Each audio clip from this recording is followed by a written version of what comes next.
Bienvenue à tous et à toutes dans ce partage que je fais avec vous aujourd'hui qui s'intitule « Il te donne un pouvoir ».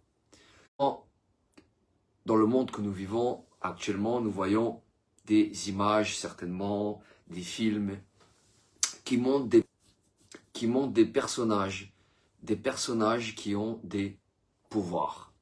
Ces pouvoirs sont toujours accompagnés évidemment de justice, de soif de justice, de faire le bien, et puis des choses surnaturelles, etc. etc. Et c'est un peu, je dirais, ce que aiment les enfants, et même des adultes aussi, hein, voir ce côté un peu imaginaire dans lequel on obtient des pouvoirs. Et on a des personnages aujourd'hui à la télévision, dans des séries.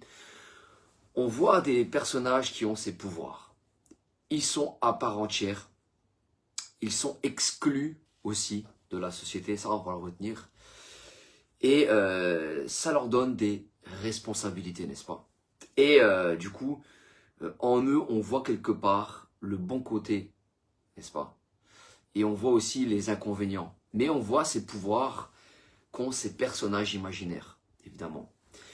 Mais j'aimerais vous dire aujourd'hui que un pouvoir implique forcément des conséquences, soit bonnes, soit mauvaises derrière qui en découlent, n'est-ce pas?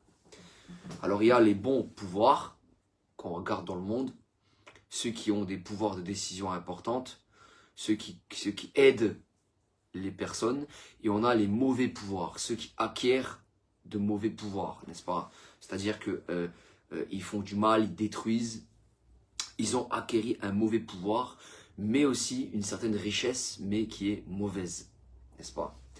Alors, on peut voir ce contraste dans le monde, que ce soit imaginaire ou réel, le pouvoir physique et le pouvoir aussi imaginaire dans les films, dans les séries.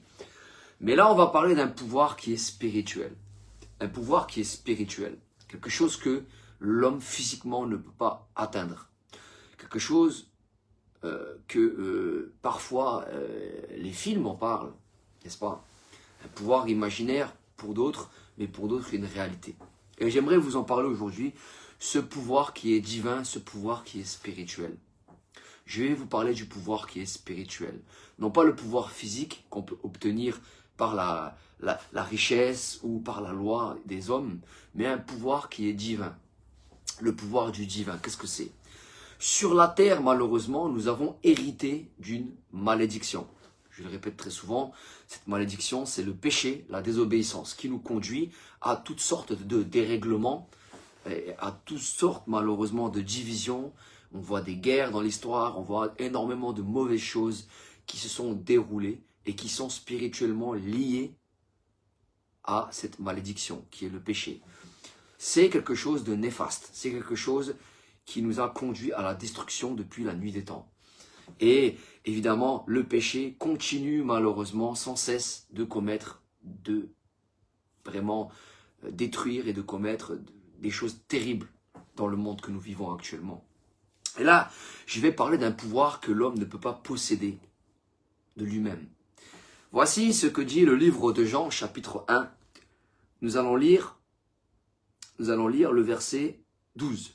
Mais à tous ceux qui l'ont reçu ce pouvoir, à ceux qui croient en son nom, et là on parle du nom de la parole de Dieu qui est Jésus, elle a donné le pouvoir de devenir enfants de Dieu, lesquels sont nés non du sang, ni de la volonté de la chair, ni de la volonté de Dieu, mais ni de la volonté de l'homme, mais de Dieu, pardon. Et on a ici cette précision, et la parole a été faite chair. Et elle a habité parmi nous, pleine de grâce et de la vérité. Et nous avons contemplé la gloire, comme la gloire de Jésus-Christ, donc unique venu du Père.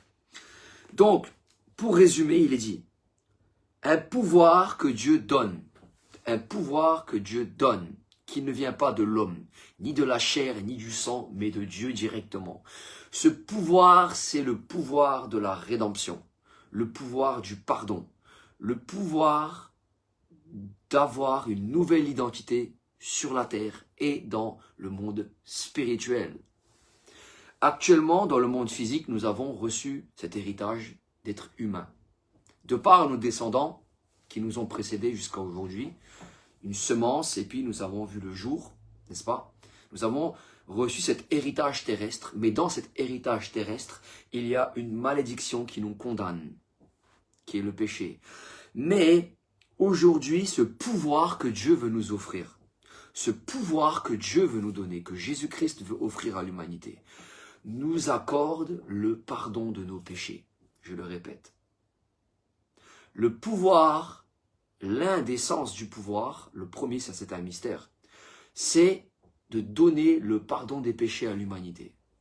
Pour celui qui accepte Jésus, qui est la parole de Dieu, par la foi. C'est la première chose. À tous ceux qui l'ont reçu, cette parole de Jésus, cette parole de vérité.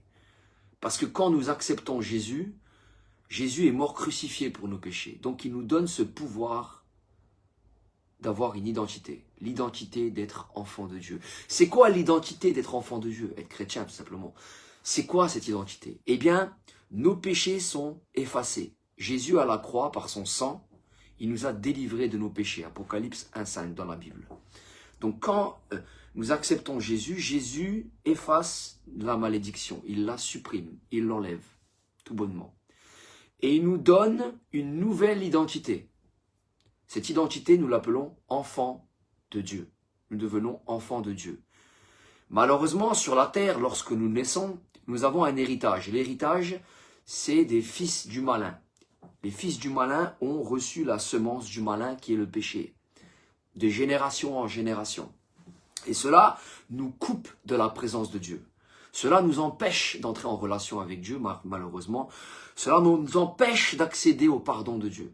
Donc Dieu a trouvé cette solution au travers du Jésus, le Messie, qui est venu sur la terre comme sauveur du monde. Il nous donne ce pouvoir, si nous acceptons de le suivre, d'être réconciliés avec lui, d'une manière surnaturelle. Je répète, d'une manière surnaturelle, que nous ne pouvons pas obtenir sur la terre par l'argent ou par des œuvres quelconques. Je le répète. Il n'y a qu'un seul moyen dans la Bible. Je le dis en vérité, il n'y a qu'un seul moyen dans la Bible d'accéder au pardon des péchés, par le sang de Jésus qui a été crucifié sur la croix. C'est par son sang qui nous a délivrés de nos péchés. Apocalypse 1,5, je le répète.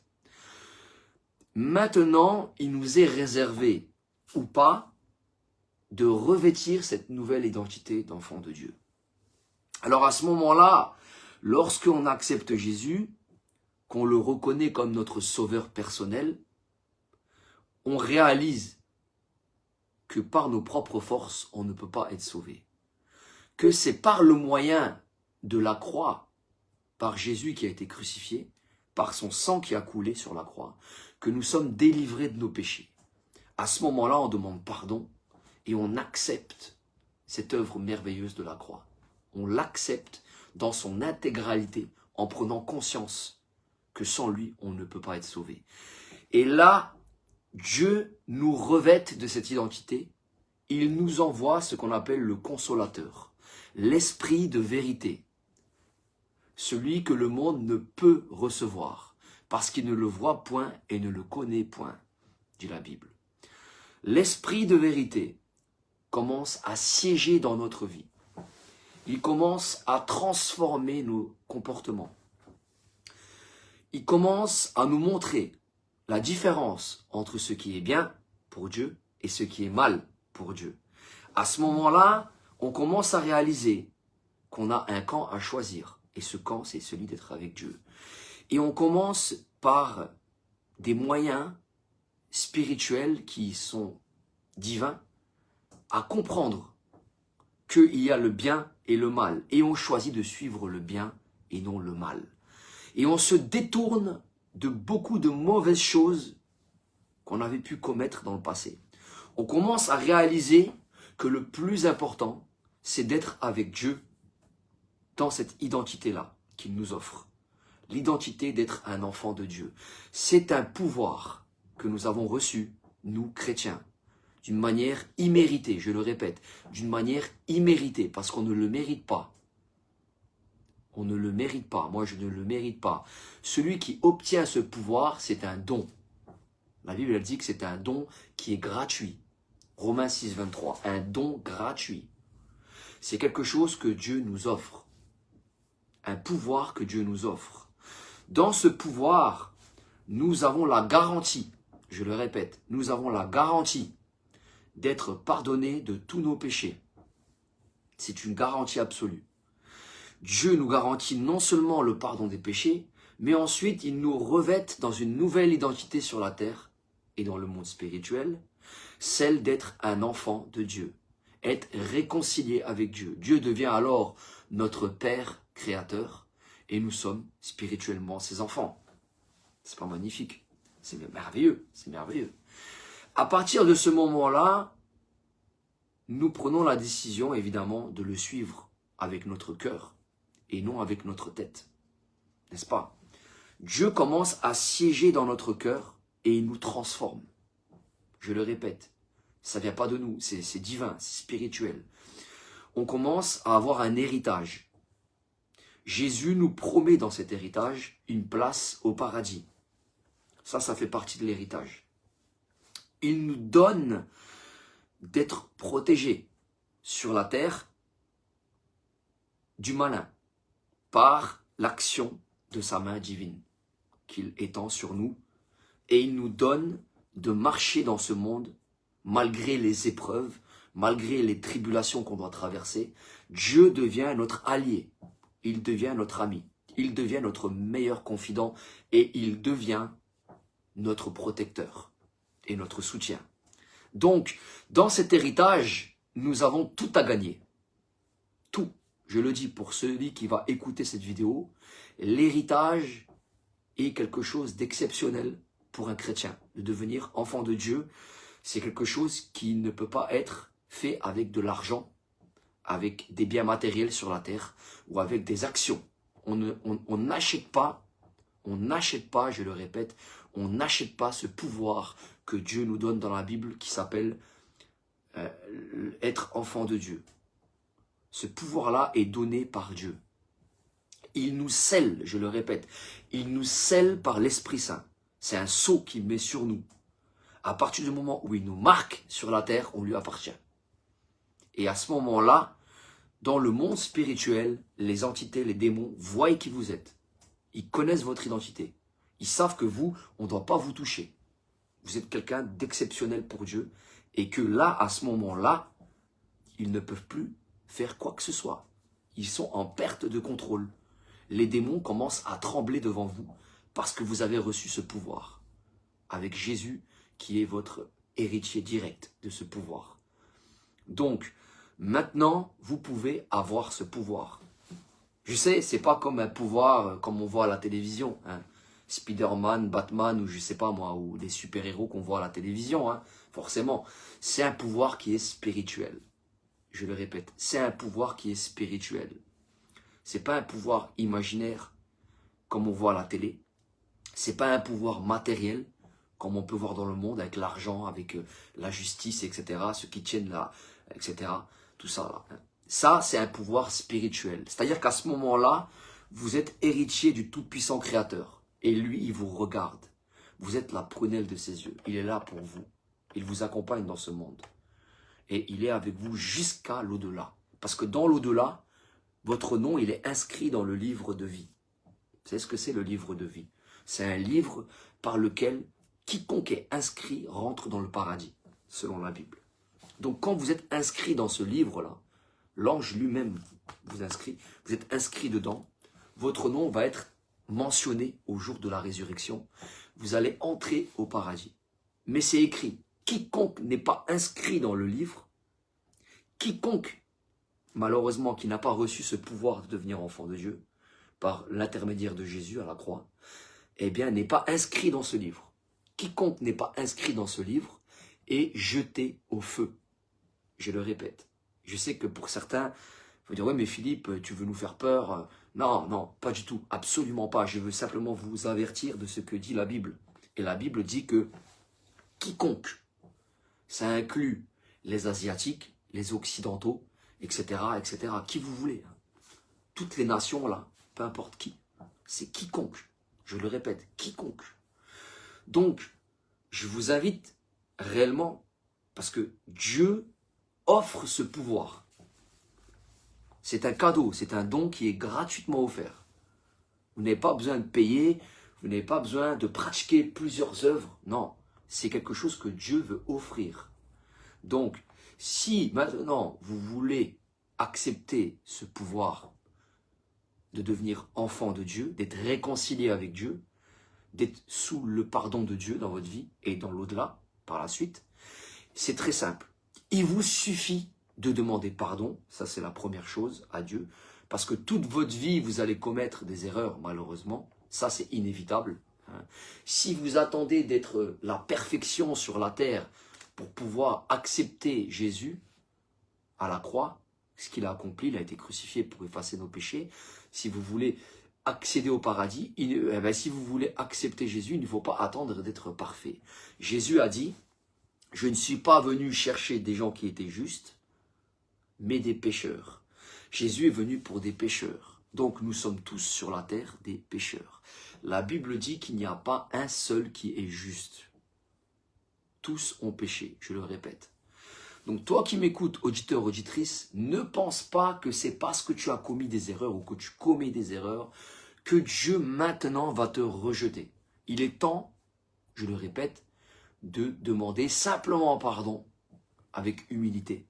Reconnaître tes mauvaises actions, tes actes que tu aurais pu commettre qui n'étaient pas bons devant Dieu, sincèrement par contre, dans ton cœur, et d'accepter avec ton cœur que Jésus est ton sauveur, qu'il a été crucifié, qu'il est ressuscité des morts et qu'il est vivant et qu'il va revenir pour toi.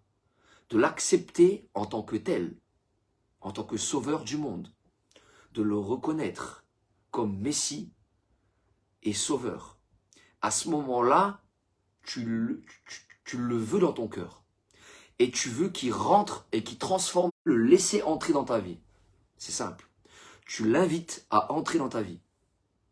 À être ton ami, ton confident. Vous voyez, Dieu devient ton ami, ton confident. Dieu devient réellement celui qui va t'accompagner. C'est quelque chose d'extraordinaire et de fabuleux d'être enfant de Dieu, d'acquérir ce pouvoir. C'est exceptionnel. J'invite toute personne qui verra cette vidéo à enlever de ses pensées le fait que Dieu va le rejeter. S'il vous plaît. On n'arrête pas de culpabiliser, on n'arrête pas par anxiété de se pointer du doigt sur nos erreurs commises. Dieu, par l'intermédiaire de Jésus, nous offre le pardon, la rédemption. À la croix, Jésus a été crucifié pour nous. Il est mort pour nos péchés, selon l'Écriture.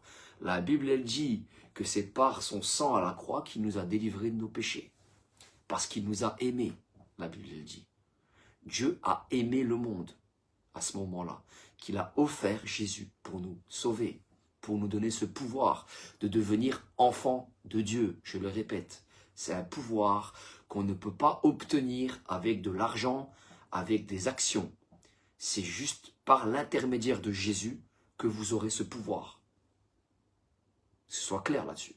Donc, j'invite toute personne qui verra ce message à partager, à commenter s'il le désire, mais à s'approcher sincèrement dans son cœur et dans sa vie de Jésus, d'une manière sincère, avec son cœur, de l'accepter pour que toi aussi, auditeur et auditrice, tu puisses avoir ce pouvoir que Dieu veut t'offrir, qui est d'être enfant de Dieu. C'est un cadeau que Dieu veut te donner aujourd'hui sur la terre, parmi les vivants, mais dans l'au-delà aussi. Parce que le jour où tu vas ressusciter des morts, il va t'accueillir dans son royaume, le royaume des cieux. Vous comprenez? Il va t'accueillir. Il va t'accepter comme tu es. Il va dire, voilà, lui là, il est écrit dans mon livre. Lui là, c'est mon enfant. Il m'appartient. Tu savais, toutes ces choses, ce sont des mystères. Peu de gens savent et comprennent ces choses. Donc, si vous avez écouté ce message, sachez que c'est le destin. C'est Dieu qui a choisi que vous entendez ce message. Ce n'est pas Philippe, ce n'est pas le hasard. C'est Dieu qui a destiné pour vous que vous puissiez accepter ou non. Je dis bien, malheureusement pour vous, si vous ne voulez pas accepter, vous vous privez d'un pouvoir que Dieu veut vous offrir. Vous vous privez de quelque chose de magnifique et de merveilleux pour vous sur la terre comme dans l'au-delà par la suite. Parce que la Bible déclare que c'est un feu éternel qu'il y a pour Satan et ses anges qui ont désobéi. Et qu'au même titre que Satan et ses anges, l'homme, l'humanité, a une malédiction qui est le péché. Et cette malédiction conduit dans ce lieu. Je le répète, cette malédiction conduit dans ce lieu qu'on appelle l'étang de feu ou le feu éternel. C'est un lieu de tourment au siècle des siècles. Il n'y a pas de fin. C'est pas vous allez purger quelques années, vous allez ressortir. Non, c'est un feu, la Bible dit, qui est éternel, qui ne s'éteint pas. Vous comprenez? C'est un tourment au siècle des siècles. Il n'y a pas de fin. Et Dieu veut par-dessus tout que tous les hommes soient sauvés. C'est ce qu'il désire, la Bible elle dit.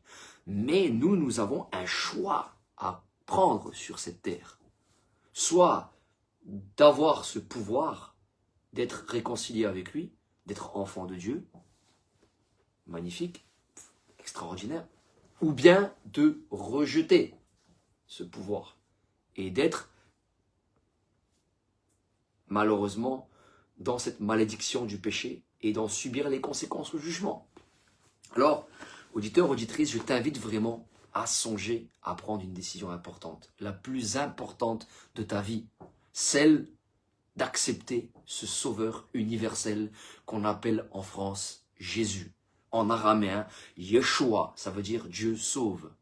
Je répète, Dieu sauve par l'intermédiaire de Jésus qui a été crucifié sur la croix. Son sang a coulé pour nos péchés. Il nous a aimés, il nous a délivrés de nos péchés par son sang. Apocalypse 5. Ce n'est pas par des œuvres, ce n'est pas par des biens matériels ou de l'argent, c'est par son sang. Apocalypse 5. Qu'on arrête avec un évangile qui est malheureusement frauduleux en faisant croire aux gens que c'est parce qu'ils vont faire telle et telle chose et que Jésus est rendu caduc. Je le répète, Jésus est la priorité dans ta vie si tu veux accéder au paradis. Lui, c'est lui qui promet une place. C'est Jésus qui a dit « Maintenant je m'en vais vous promettre une place. Et lorsque je reviendrai, je vous prendrai avec moi. » Vous savez, c'est lui qui l'a promis. Ce ne sont pas nos performances sur terre qui vont nous promettre une place au paradis. C'est pas ça qui va nous garantir une place au paradis. Dieu, je le répète, n'est pas un marchand de tapis. On ne négocie pas avec lui notre place au paradis. Donc, c'est pas du business avec Dieu, vous comprenez? Donc vraiment, j'invite quiconque verra cette vidéo, peu importe ta croyance, peu importe dans quoi tu t'es mis dans ton cœur pour avoir une espérance spirituelle dans ta vie. J'invite à comprendre le pouvoir que Dieu veut t'offrir. Quelque chose d'extraordinaire, de merveilleux pour toi. Ce pouvoir, c'est de devenir enfant de Dieu. Tu as l'opportunité, saisis-la. N'attends pas par divers prétextes, mais saisis cette opportunité. Voilà, je vous remercie beaucoup et je vous dis à bientôt pour un prochain partage. Salut tout le monde. Ciao.